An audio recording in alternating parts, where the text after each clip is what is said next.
কোরআন বাদ দিয়ে, আল্লাহর বিধান বাদ দিয়ে কারো বাবার ক্ষমতা হবে শতভাগ শান্তি দেয়া? বলেন। এটা তখন এই শতভাগ কার্যকর হবে যখন এই আল্লাহর কোরআন দিয়ে আগামীর সমাজ রাষ্ট্র চলবে। আমরা বুঝি না বিএনপি, বুঝি না জামাতে ইসলামী, বুঝি না ইসলামী আন্দোলন, বুঝি না খেলাফত হেফাজত। আগামীর বাংলাদেশ যারা কোরআন দিয়ে চালাতে চায় আমরা তাদের বুঝি। বলেন না কেন? আমরা অনেকের শাসন অনেক ভাবে দেখেছি, আমরা সামনে দেখতে চাই আল্লাহর কোরআনের শাসন।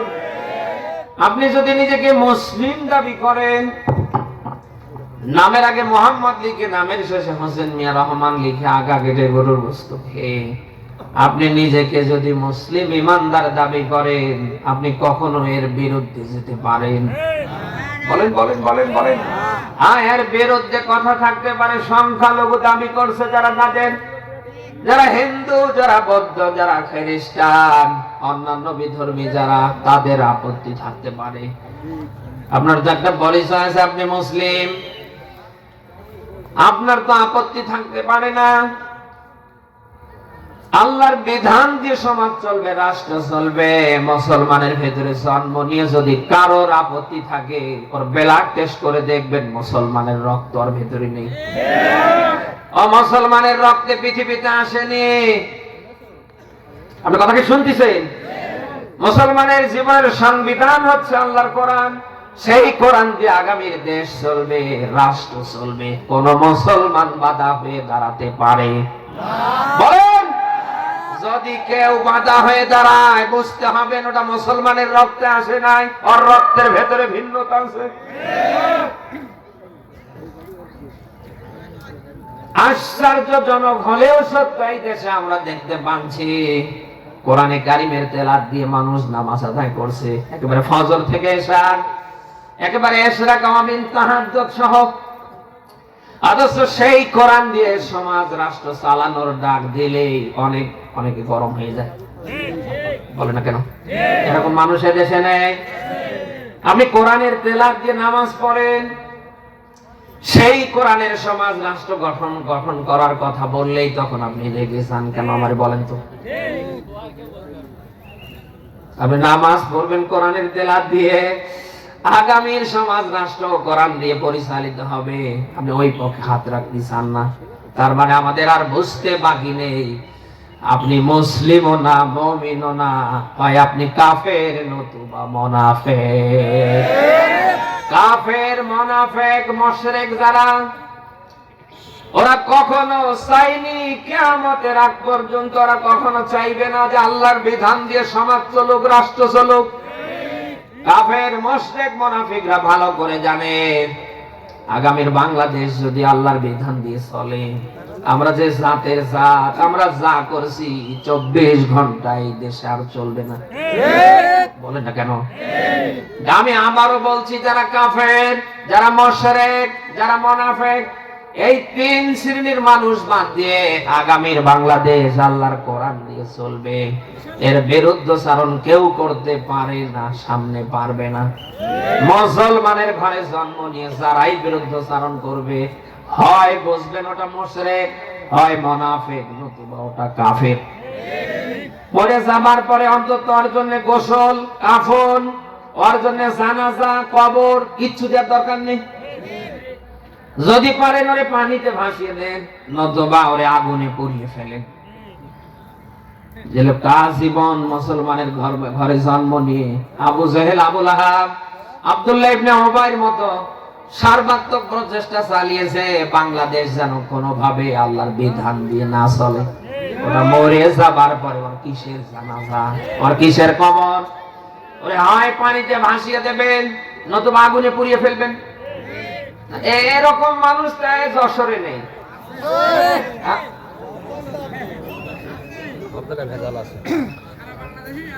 2024 সালের 5ই আগস্ট থেকে আজ জানুয়ারির 6 তারিখ পর্যন্ত আমরা দেখতে পাচ্ছি এই বাংলাদেশে যারা কোরআন দিয়ে সমাজ রাষ্ট্র চালাতে চায়, আল্লাহর বিধান দিয়ে যারা এই দেশটা চালাতে চায়, আমরা অনেকেই দেখছি তাদেরকে অনেকে সহ্য করতে পারছে না, নানা ধরনের বাজে মন্তব্য করছে। আপনি কেন করেন আমারে বলেন তো? আল্লাহর বিধান দিয়ে যারা সমাজ রাষ্ট্র চালাতে চায়, এটি শুধু তাদের কাজ না, যারা মুসলিম দাবি করছে তাদের সবারই কাজ। বলেন আপনি কেন একটা গোষ্ঠীকে টার্গেট করে কটাক্ষ করছেন, বাজে মন্তব্য করছেন আমারে বলেন? আপনি যদি নিজেকে মুসলিম দাবি করেন, আপনার আমার সবার প্রত্যেকের কাজ হবে আগামীর বাংলাদেশ আল্লাহর কোরআন দিয়ে কি করে চলে। মুসলমানের ঘরে জন্ম নিয়ে আগা কেটে গরুর গোশত খেয়ে কোরআনের বিধান সমাজে রাষ্ট্রে আগামীতে যারা কায়েম করতে চায়, আপনি তাদের আজে বাজে মন্তব্য করছেন। ভাই কেন? মন্তব্য করে গন্তব্য আটকানো যায় না। আল্লাহর বিধান আজ না হোক কাল, কাল না হোক পরশু, 10 দিন আগে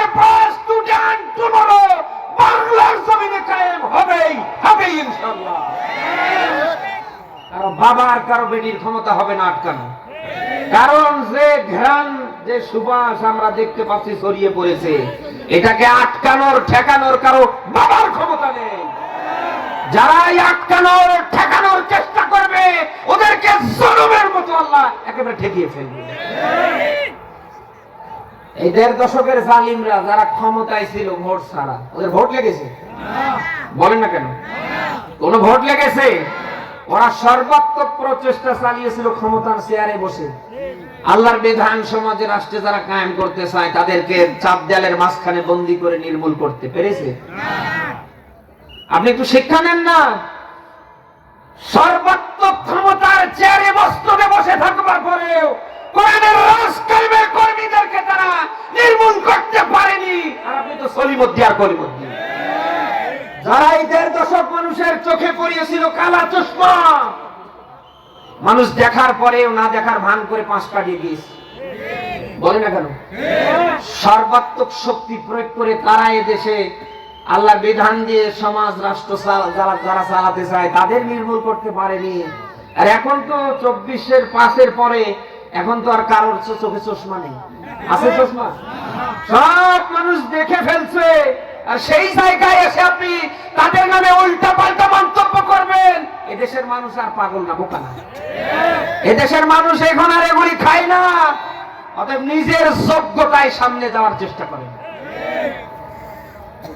বাংলাদেশে আপনারা দেখেছেন যতগুলি ইসলামিক দল আছে, যারা আল্লাহর বিধান দিয়ে আগামীর সমাজ রাষ্ট্র চালাতে চায়, তারা কোন দলের বিরুদ্ধে কোনো কথা বলেছে? কোন দলের নেতাকে নিয়ে কোনো বাজে মন্তব্য করেছে? এই যে বাংলার টেকনাফ থেকে তেতুলিয়া, রূপসা থেকে পাথুরিয়া, সুন্দরবন থেকে বান্দরবান, 64 জেলার এমন কোন জেলা বাদ নেই যেখানে আমিরে জামাত ডাক্তার শফিকুর রহমান না যাচ্ছে। আপনি দেখান তো আমারে তার একটা দিনের একটা বক্তব্যে কোন দলের বিরুদ্ধে, কোন নেতার বিরুদ্ধে আছে? ইসলামী দলগুলি যদি তাদের স্ব জায়গা থেকে তাদের যোগ্যতায় আদর্শে আকাশ চুম্বী জনপ্রিয় অর্জন করতে পারে, আপনারা ওদের নিয়ে গুতুগুতি না করে পারেন না কেন আমার বল? নিজের যোগ্যতায় সামনে আগান। দেশের মানুষ যদি আপনাকে চায়, ভালোবাসে, আপনি ঘরের ভিতরে বসে জিকির করলেও মানুষ ভোটে আপনাকে চেয়ারে বসায়। বলেন না কেন? কামড়াকামড়ি ভালো না। এই কামড়াকামড়ির জন্য কি এই রংপুরের শহীদ আবু সাইদ এবং মুগ্ধ অন্যান্যরা জীবন দিয়েছে নাকি? আমাদের সবার একটা টার্গেট ছিল, আগে সংস্কার, এরপরে নির্বাচন। বলেন না কেন? আমাদের এই দেশের 18 কোটি মানুষের প্রত্যেকের একটা কাজ থাকার কথা ছিল, আগে সংস্কার, এরপরে কি? বলে না কেন? এই 1.5 দশকে যে নিয়োগ বিজ্ঞপ্তিগুলো দেখেছেন আপনারা, যে নিয়োগগুলি হয়েছে, আপনি দেখেন তো এই 1.5 দশকের ইউনিয়ন পরিষদ থেকে সর্বোচ্চ সচিবালয় পর্যন্ত কারা? ঘরের ভিতরে সাপ রেখে যদি আপনি দোয়া ইউজ করেন বাঁচতে পারবেন? আমরা তো ঘরের চতুর্দিকে সাপ, আর আপনি বাঁচার জন্য দোয়া ইউজ করছেন। দোয়া ইউজ করে কাজ হবে? ইউনিয়ন পরিষদ থেকে সর্বোচ্চ সচিবালয় পর্যন্ত আপনি দেখেন এই 1.5 দশকের জালিমরা প্রত্যেকটা চেয়ার দখল করে আছে। যখন দেশের 18 কোটি মানুষ চাচ্ছে সংস্কার, তখন আপনারা ভোট নিয়ে ব্যস্ত। তার মানে এদেশের মানুষ এই 24-এর 5 তারিখের পর থেকে জানুয়ারির 6 তারিখ পর্যন্ত আপনাদের চিনতে আর বাকি রাখেনি। বলেন না কেন? দেশের মানুষ যখন চাচ্ছে সংস্কার, আওয়ামী সন্ত্রাসীদের অপসারণ, আর আপনারা এই সময় চাচ্ছেন ভোট। এদেশের মানুষের বোঝার আর বাকি নেই, কারা দেশের মানুষের পক্ষে আর কারা খাও খাও করছে। বলে না কেন? অতএব মন্তব্য করে যেহেতু গন্তব্য আটকানো যায় না, আশা করছি মন্তব্য করবেন না। আপনারা যে বক্তৃতাগুলি দেন, কমেন্ট করেন না, দেখবেন যে ওই ভিডিওর একেবারে মাঝ বরাবর একটা কমেন্ট বক্স আছে, এখানে ক্লিক দেবেন, আপনার 14 গোষ্ঠী ধরে মানুষ গালি দিচ্ছে। বলে না কেন? আশা করছি ভাই হিসাবে কাজগুলি যারা যেখান থেকে করছেন আর সামনে করবেন না, নিজের যোগ্যতায় সামনে যাওয়ার চেষ্টা করেন। 1500 বছর পূর্বে আল্লাহ তাআলা নিজেই ব্যাখ্যা দিয়েছেন, কোরআন নাজিল করেছি আমি, এর সংরক্ষণের হেফাজতের দায়িত্ব নিয়েছি আমি। কোরআন নাজিল করেছেন কে? আবার এটাকে সংরক্ষণ করবে যেন কে? সূরা হিজর 15 নম্বর সূরার 14 নম্বর পারার প্রথম নম্বর পৃষ্ঠার 9 নম্বর আয়াতে আল্লাহ ব্যাখ্যা দিয়েছেন। আল্লাহ বলেন, কোরআন নাজিল করেছি আমি, এর সংরক্ষণের হেফাজতের দায়িত্ব নিয়েছি আমি।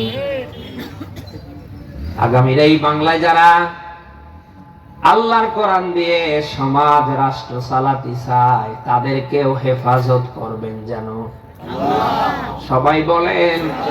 আপনি সূরা সাফফাতের 173 নম্বর আয়াতে পাবেন, আল্লাহ বলেন, ওয়াইন্না যুদানা লাহুমুল গালিবুন।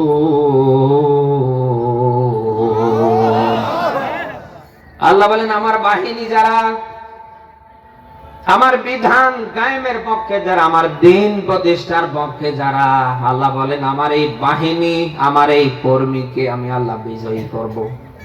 কে বলছেন জানো? সূরা মুজাদালার 21 নম্বর আয়াতে আল্লাহ ব্যাখ্যা দিয়েছেন, কাতাবাল্লাহু লা আগলিবান্না আনা ওয়া রাসূলি।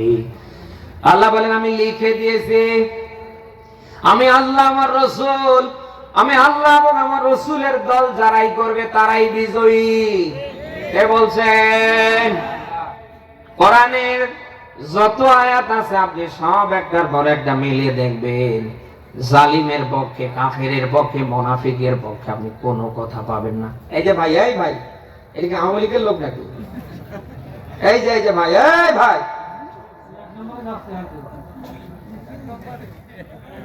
না শেষ করে দি। হ্যাঁ, আপনাদের খারাপ লাগছে হয়তো নাকি? 1 নম্বরে গেলে ওই লোক ওইভাবে চলে যায়, আপনি দেখতে পাচ্ছেন না ওর ভাবটা কিরকম। যেই উঠবে বসবেন যে ওই দলের কর্মী। কোরআনের মাহফিলে উঠবে কেন? ওরা বসে করে কি ঠিক? আপনারা থাকবেন তো নাকি? আল্লাহ বলেন আমার বিধান কায়েমের পক্ষে, আমার দ্বীন প্রতিষ্ঠার পক্ষে যারা, আল্লাহ বলেন আমার স্পষ্ট বার্তা, তারা বিজয়ী হবে। কোন কাফেরের পক্ষে, কোন মুশরিকের পক্ষে, কোন জালিমের পক্ষে আপনি কোনো কথা পাবেন না। দুনিয়ায় যারা ঈমানদার, যারা মুমিন, যারা আল্লাহর বাহিনী, এদের পক্ষে কথা দিয়েছেন কে? অতএব আজ না হোক কাল মুমিনদেরকে আল্লাহ বিজয় তিনি দেবেন না দেবেন না? আপনি যতই বিরোধিতা করেন আপনি ঠেকাতে পারবেন না। ফেরাউনের মতো মানুষ, নমরুদের মতো মানুষ, সাদ্দাদের মতো মানুষ, আবু জাহেল, আবু লাহাবের মতো মানুষরা সর্বাত্মক প্রচেষ্টা চালিয়েও ওদের গন্তব্য কখনো আটকাতে পারেনি। আর আপনি তো কনের সলির মধ্যে আর কলিমুদ্দি। আপনি যত এদের নিয়ে বাজে মন্তব্য করবেন, তত বেশি এদের আকাশচুম্বী জনপ্রিয়তা আল্লাহ বেড়ে দেবে। 1.5 দশকের জালিমরা ইসলামী আন্দোলনের নেতৃবৃন্দদেরকে জয়টা না মেরেছে, আপনি মেলান এখন তার তুলনায় আল্লাহ ঘরে ঘরে কোরআনের রাজ কায়েমের কর্মী আল্লাহ বের করে দিয়েছে। প্রায় বলি গাছের ডাল একটা কাটলে ওখান থেকে 8টা 10টা ডাল বের হয়। ডাল কাটলেন একটা, ওখান থেকে তো একটা বের হবার কথা, কিন্তু না, ওখান থেকে 8টা 10টা ডাল বেরিয়ে যায়। এটা দিয়ে আল্লাহ তাআলা বোঝাতে চায় আমার দিন প্রতিষ্ঠার পক্ষে যারা, আমার বিধান কায়েমের কর্মী যারা, ওদের মারো যদি একটা, আমি আল্লাহ একটা বের করে দেই না, এরকম 8-10 হাজার বের করে দেই। 1.5 দশকের জালিমরা জয়টা না মেরেছে, তার যে আল্লাহ দ্বিগুণ করে দেয়নি। বাংলার এমন কোন জায়গা বাদ আছে যে জায়গায় ইসলামী আন্দোলনের কর্মীরা নেই? মন্তব্য করে কখনো গন্তব্য আটকানো যাবে না। যা করছেন অন্তত ছেড়ে যান, বন্ধ করেন, আল্লাহর কোরআনের দিকে ফিরে আসেন। আপনি একজন মুসলিম, আপনি নিজেও কোরআন মানবেন। আগামীর এই বাংলাদেশে 18 কোটি মানুষের মাঝে কি করে মানানো যায়, আপনি ওই পক্ষে কাজ করবেন। আপনি যদি কালকে থেকে জিরো হয়ে আসতে পারেন, আল্লাহ তাআলা আর আপনাকে জিরো রাখবে না, মহান আল্লাহ ধরে আপনাকে হিরো করে দেবে। ক্ষমতা আল্লাহর আছে না নেই? বিশ্বনবী মুহাম্মদ রাসূলুল্লাহর মতো মানুষকে হত্যা করবার কাজ নিয়েছিলেন হযরতে ওমর। তিনি যখন কালমা পড়ে মুসলমান হয়ে গেলেন, এক পর্যায়ে তিনি যখন আল্লাহর কোরআন প্রতিষ্ঠার পক্ষে হাত রাখলেন, হযরতে ওমরের সম্মান আল্লাহ কমায়নি, মহান আল্লাহ তার সম্মান আকাশচুম্বী করে দিয়েছে। 10 জন সাহাবী দুনিয়ায় জিন্দা থাকতে জান্নাতের সার্টিফিকেট পেয়েছে, তার ভেতরে হযরতে ওমরের নাম 2 নম্বরে এসেছে। এত সম্মান, এত মর্যাদা আল্লাহ বাড়িয়ে দিলেন। ওমর যে রাস্তা দিয়ে ঢুকতো, ও 70 দিন শয়তান যাবার সাহস করতো না। আপনি জিরো হয়ে যদি আসতে পারেন, আল্লাহ জিরো রাখবে না, ধরে আপনাকে হিরো করে দেবে।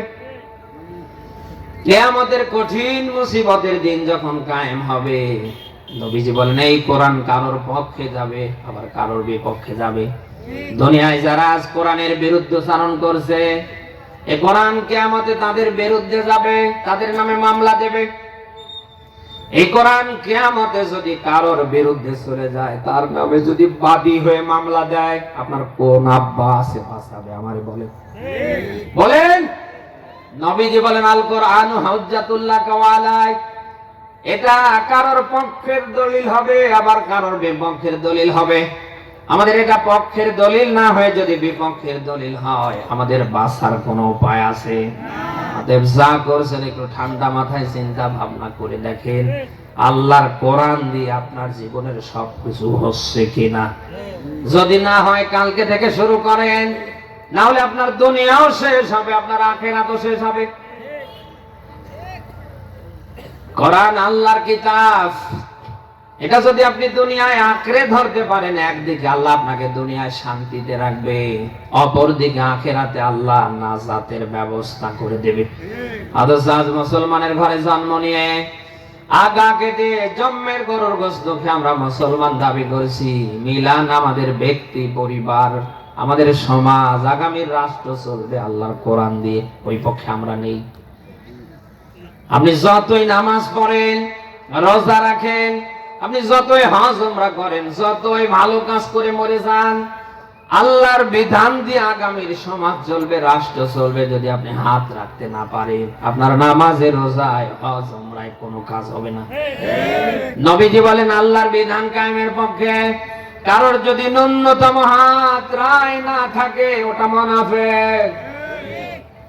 আপনি কিসের নামাজ পড়েন, আপনি কিসের রোজা রাখেন, কিসের হজ উমরা করেন, আপনি কিসের ইশরা গাওবেন, তাহাজ্জুদ করেন, আপনার সর্বাগ্যে প্রাথমিক যে কাজটা হবে, আল্লাহর বিধান যেন আগামীতে দেশে কায়েম হয়।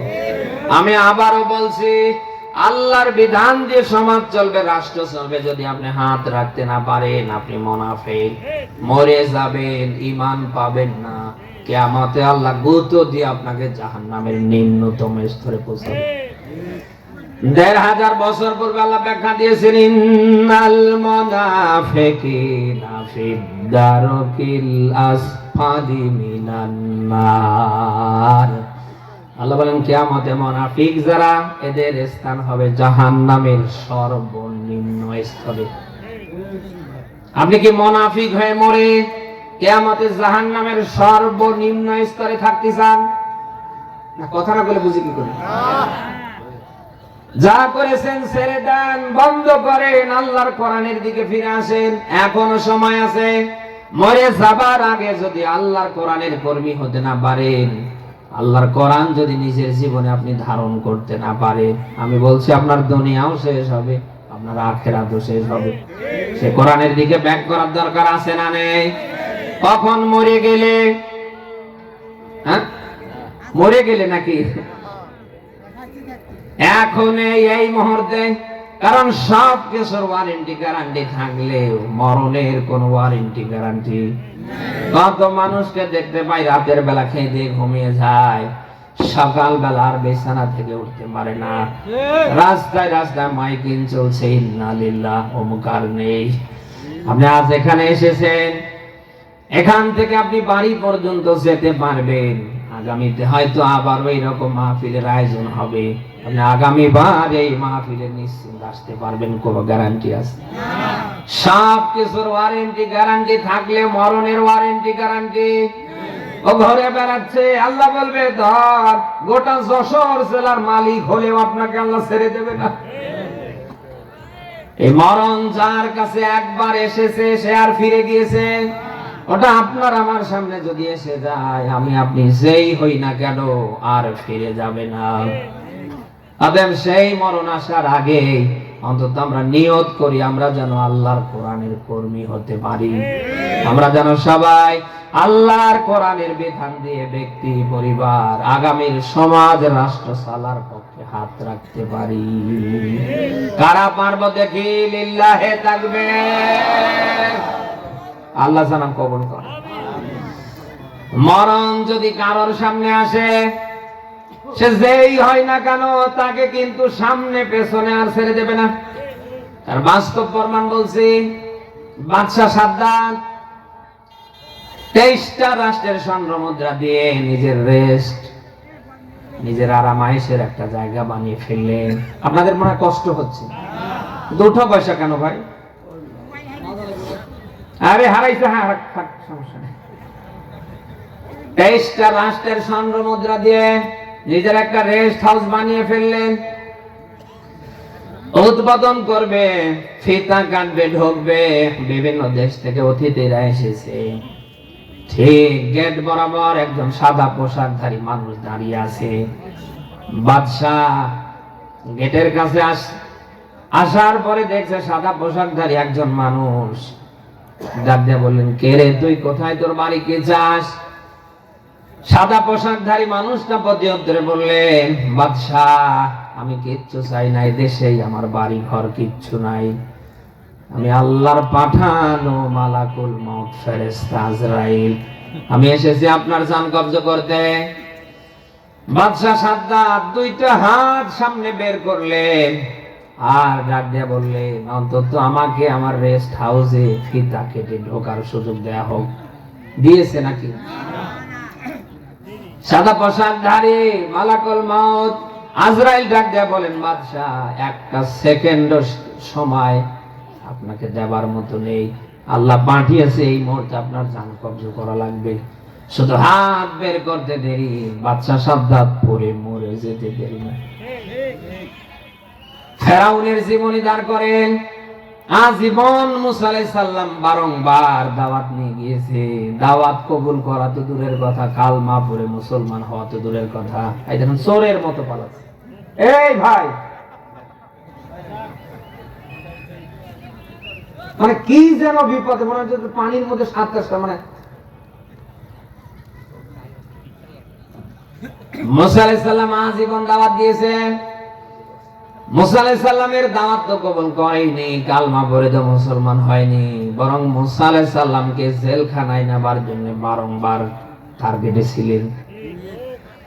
সেই ফেরাউনকে যখন আল্লাহ তাআলা পানিতে চুবিয়ে চুবিয়ে মারছিলেন, ফেরাউন তখন ঈমানের ঘোষণা দিয়েছিলেন, ক্বালা আমানতু আন্নাহু লা ইলাহা ইল্লাল্লাযী আমানাত বিহি বানু ইসরাঈল ওয়া আনা মিনাল মুসলিমিন।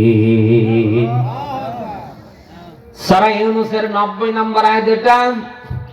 আল্লাহ বলেন, যখন ফেরাউনকে আমি পানিতে চুবিয়ে চুবিয়ে মারছিলাম, ফেরাউন ওই সময় ঈমানের ঘোষণা দিলেন, আল্লাহ আমি তোমার উপর ঈমান আনলাম যেমন ঈমান এনেছিল বনী ইসরাঈলরা, ওয়া আনা মিনাল মুসলিমিন, আর আমি মুসলমানদের ভিতরে একজন।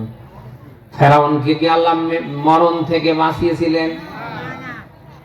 ঘটনা বলার উদ্দেশ্য আমার না, এখান থেকে শিক্ষা আছে। এই মরণ, এই আজরাইল যদি কারোর সামনে একবার চলে আসে, আপনি যেই হন না কেন, আর ফেরার কোন সুযোগ বলেন? ১৫০০ বছর পূর্বে আল্লাহ ব্যাখ্যা দিয়েছেন, আল্লাযী খালাকাল মাউতা ওয়াল হায়াতা লিয়াবলুয়াকুম আইয়ুকুম আহসানু আমালা ওয়া হুয়াল আজিজুল গফুর।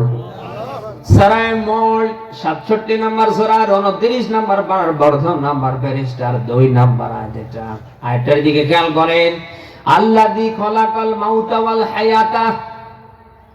আগে আল্লাহ মাউত দিলেন, এরপরে আল্লাহ হায়াত দিলেন।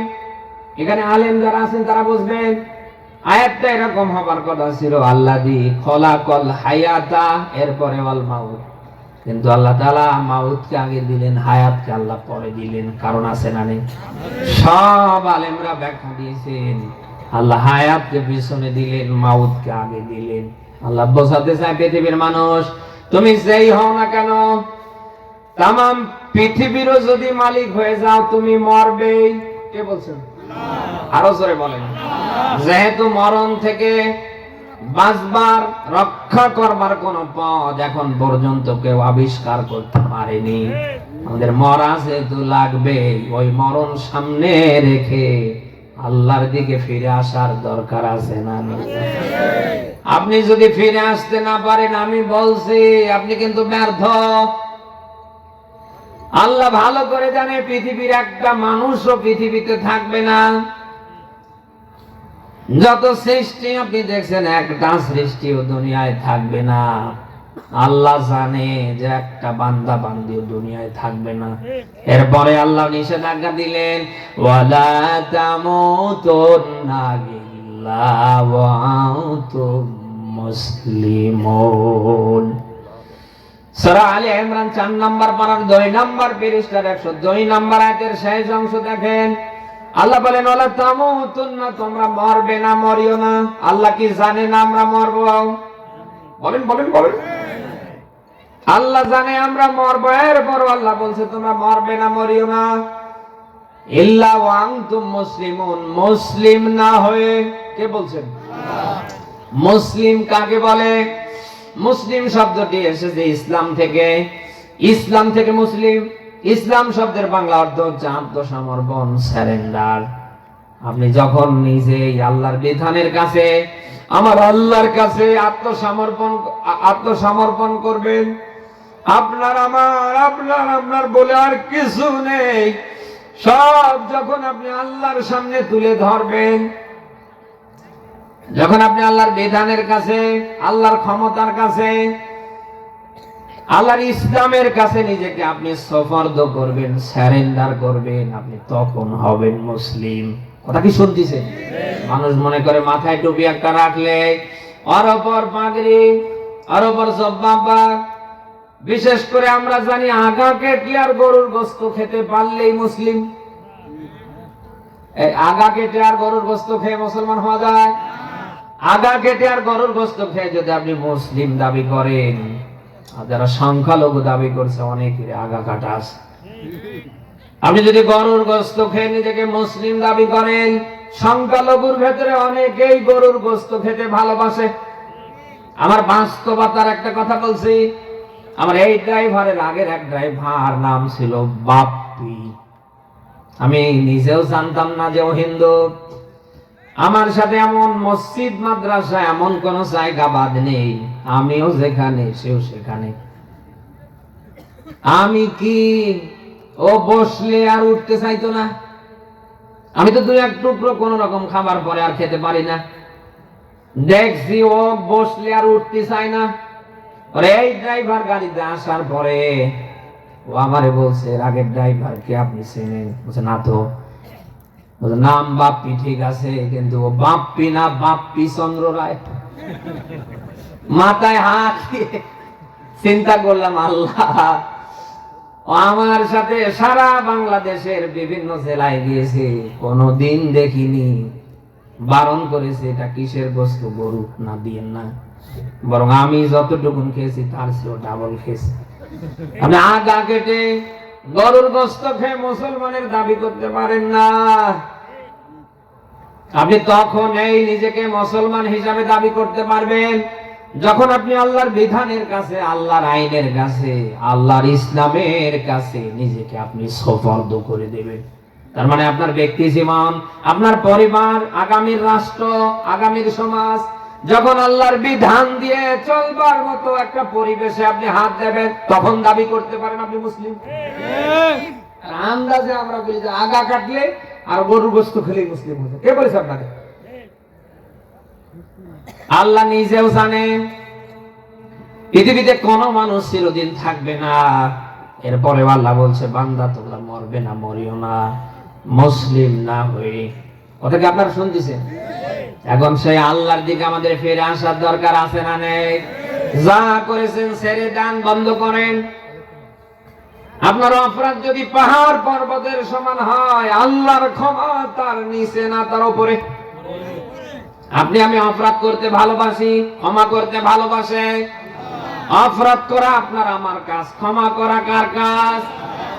আপনি সূরা জুমারের 54 নম্বর আয়াতে ব্যাখ্যা পাবেন, আল্লাহ নিজেই যেন ডাক দিচ্ছেন, ওয়ানিবু ইলা রাব্বিকুম ওয়াসলিমু লা। আল্লাহ বলেন, ও বান্দা তোমরা আমার দিকে ফিরে আসো, ওয়াসলিমু লা, আমার কাছে আত্মসমর্পণ করো, সারেন্ডার করো।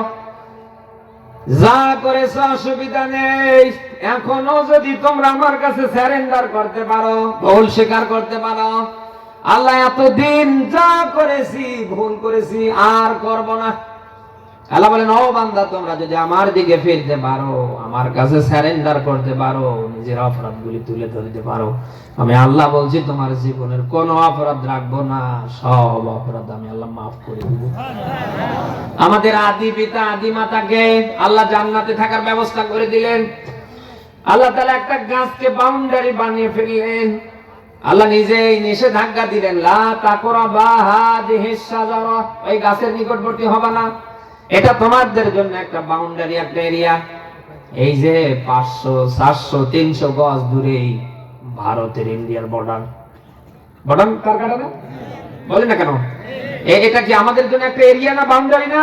ওদের জন্য ওই রকম। জান্নাতে আদম আর হাওয়াকে আল্লাহ থাকতে দিলেন, জান্নাতের যা আছে সব খাবে, অসুবিধা নেই। ওই যে গাছ, এটা বাউন্ডারি, এটা তার কাটা, এর নিকটবর্তী হবে না। তাহলে বেশি আমরা গুলি করে মেরে ফেলবে। আপনি কথা কি শুনতেছেন? হযরত আদম আর হাওয়া এই কাজটাই করে বসলেন। আল্লাহ তাআলা তাদেরকে আর জান্নাতে রাখলেন না, দুজনকে অবশেষে আল্লাহ জান্নাত থেকে বের করে দিলেন। আদম এক জায়গায়, হাওয়া এক জায়গায়।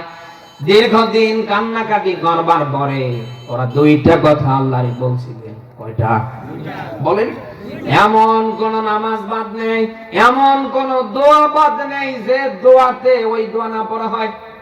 রব্বানা যালামনা আনফুসানা ওয়া ইল্লাম তাগফির লানা ওয়া তারহামনা লানাকুনান্না মিনাল খাসিরিন। বলেন আল্লাহু আকবার। আদম আর হাওয়া দুইটা কথা বললেন। আপনাদের কষ্ট হচ্ছে?